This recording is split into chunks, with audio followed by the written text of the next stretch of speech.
Suspended within the fabric of time and space lies the realm of the Chaos Sphere. For eons, the Serpent Riders, masters of the sphere, have traveled the dimensions sowing destruction. Disparal is dead. Korax, the second rider, threatens another world. The world of Hexen.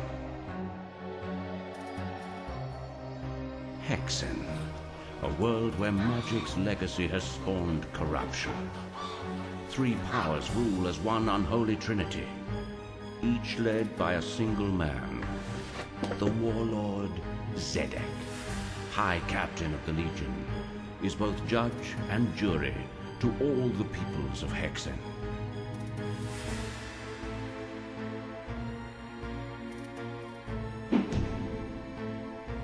Traductus of the Church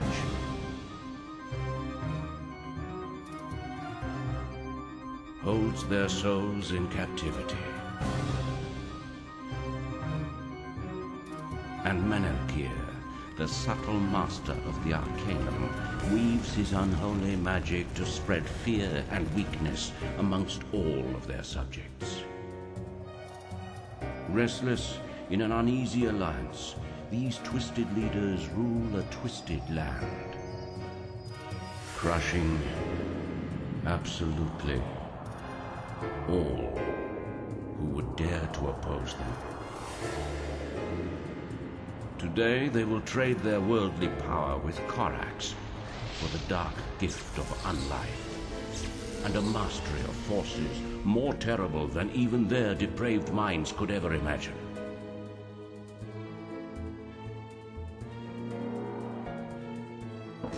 From the ranks of corruption, three heroes emerge, fighting for a single cause: the destruction of the masters they once served. Their names will become a thing of legend. Baratus, Daedalon, and Parias must heal the world of Hexen for all time. The world must undergo a testing. A journey must begin. Hey y'all, and welcome to the first episode of Let's Play Hexen.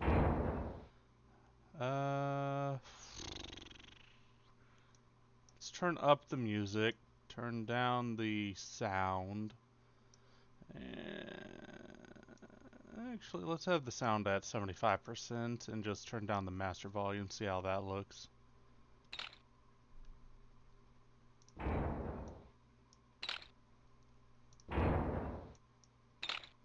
Alright, yeah, that'll be fine. So, we'll be doing Hexen as the mage. Let's take a look at the three options. We have the fighter, Baratus.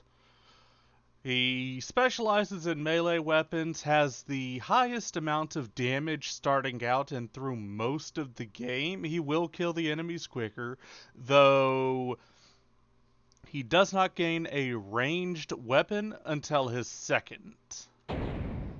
Parias, the cleric,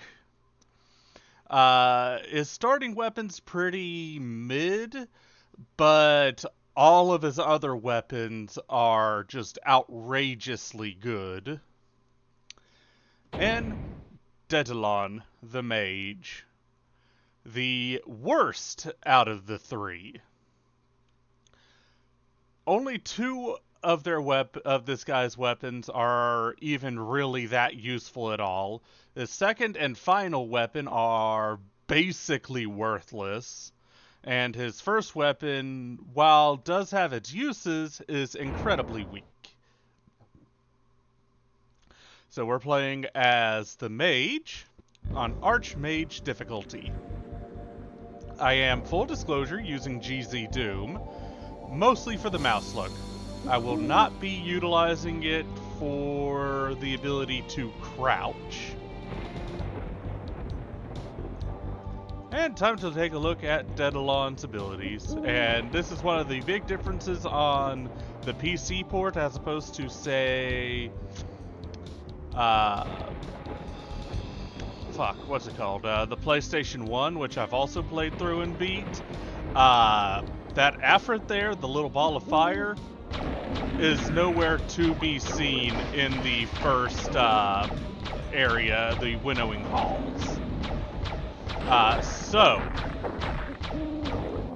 the mage here, Daedalon, has a staff that he starts with.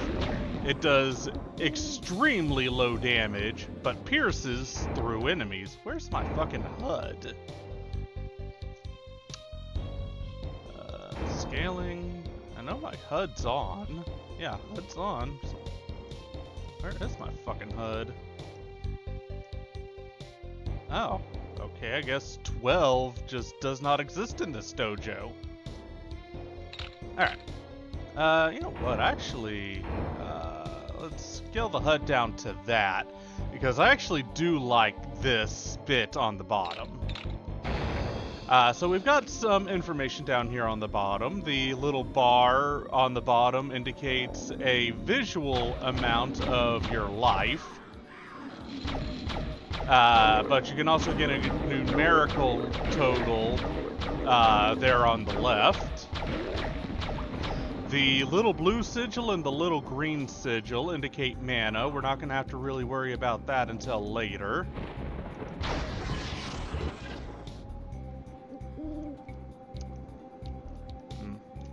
Mouse sensitivity's a little wonk though. Give me a second. Mouse options. Let's turn it down a little. Oh, that's much better. We won't have to worry about the blue and green mana until later. AC is armor class. You can increase it potentially dependent on if you find some armor to increase it, though I'll be completely honest, I find it all but completely useless.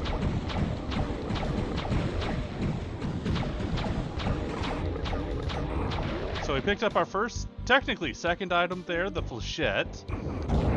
Its use changes dependent on what character you're playing as. Let's go on and use it. So as the mage, it hovers there for a second and then explodes.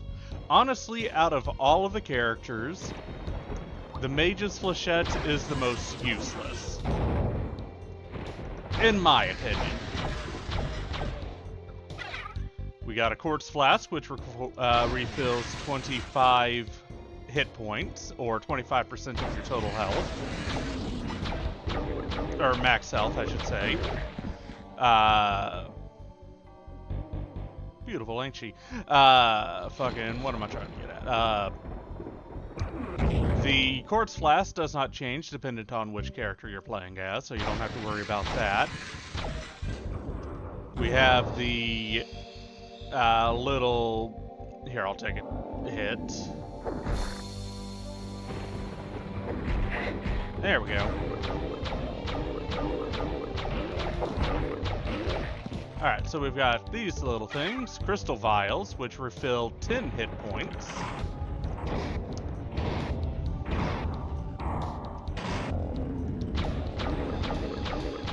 The flechette in the hands of the fighter, Baratus, will be thrown like a grenade. It'll bounce a few times and then explode.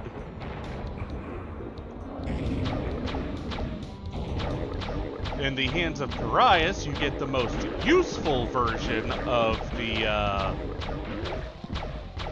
flechette, as it will leave behind a poisonous cloud that lingers for a very long time, to be honest.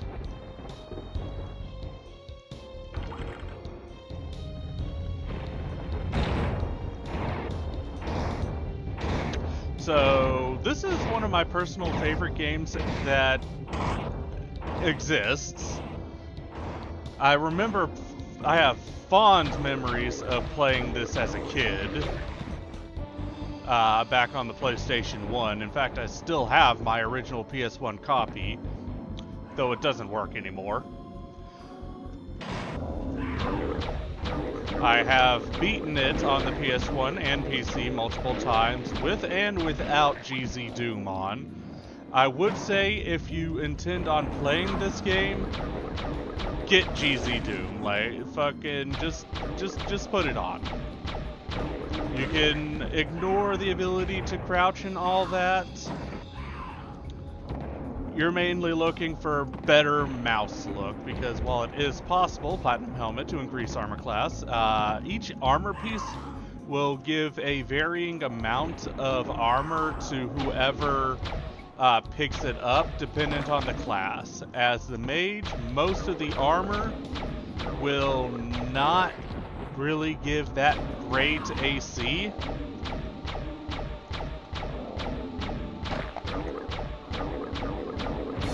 And I assume that's mostly for the balancing of you can just hang out further back and not have to worry about being hit at all. So the two enemies in this area are Ettins, those two-headed things. They have a basic melee attack. By the way, it's a mage. You can aim up and hit the bell tower from here and just exit if you want. The Ettins, and on higher difficulties, like I'm playing on, the Afrits, which are those floating firebird things.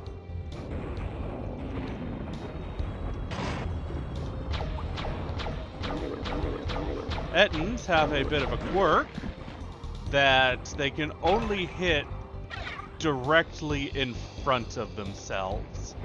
So if you get them to swing,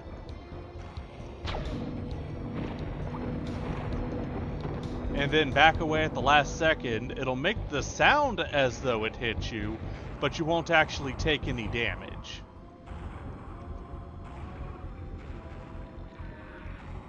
So by attacking that, some more Afrits spawned in, along with some other enemies. As a quick note, the Afrits there, as you can see, do have a ranged attack that you got to be careful of, and on higher difficulties, the projectile speed does move substantially quicker. There's hilariously that up there that even if you give yourself Wings of Wrath, you can't reach it. That being said, let's go on and make a save.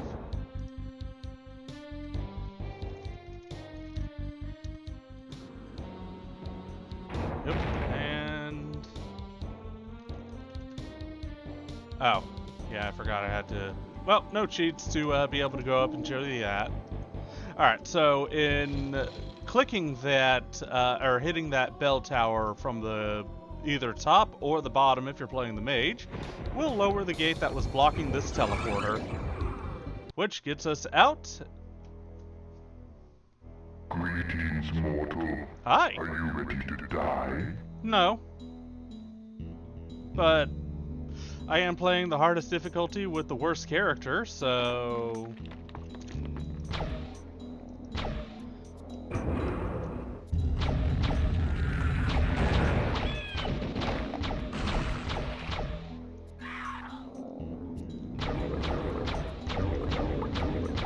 if you're playing on easier difficulties, you would get your second weapon in this hub here, the 7 portals. This game plays relatively the same across the entire game. You will be going through various hub worlds which have other levels in it for you to enter. Our first hub here, after beating the the intro level, the Winnowing Halls, we have the 7 portals. There we go. This is one of the big problems with the mage in particular. Their main weapon that I'm going to be attacking with most of this game has a major problem trying to attack through gaps like this. You've got to either be right up against it, which will open you up to attacks, or you have to aim at that single pixel perfect spot. So, if we were playing on easier difficulties, our first weapon would be up there. Well, our second weapon, technically speaking.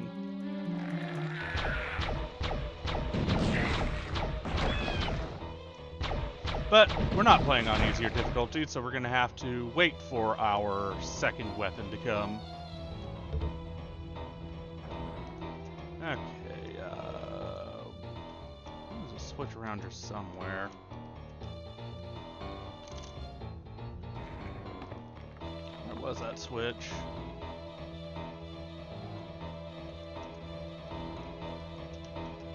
Rude. Let's go on and pick up some more flechettes. I'm not really going to be using them, but I mean, might as well. And get swapped back onto this. So these are all locked, as a note. But there is a switch right there. And in pulling it, we open up a door, revealing an enemy that we normally wouldn't see until a little bit later, but that is a Chaos Serpent. They are very dangerous. Their fireballs deal ridiculous amounts of damage, so you gotta be very careful about fighting them. Nope. I took too long, and we heard some enemies spawn in. Sure, we'll encounter them soon. And hitting that, this would also lower, and as I said, on easier difficulties would have your second weapon on it. The second weapon for the mage, we'll see here in a little bit, is, quite frankly, fucking useless. So we're getting some blue mana here.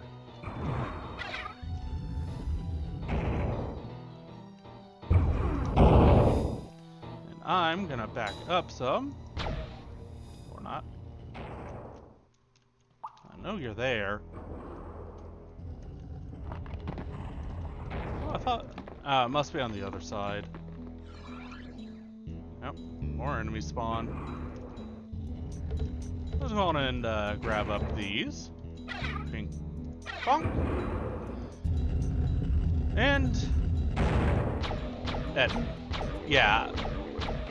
No, regardless of what difficulty you're on, enemies will constantly spawn in. Though, the higher the difficulty, the more often enemies will spawn. So, with that, y'all, we'll see y'all next time when we head into this first portal within the, within the 7 portals. Cheers, y'all.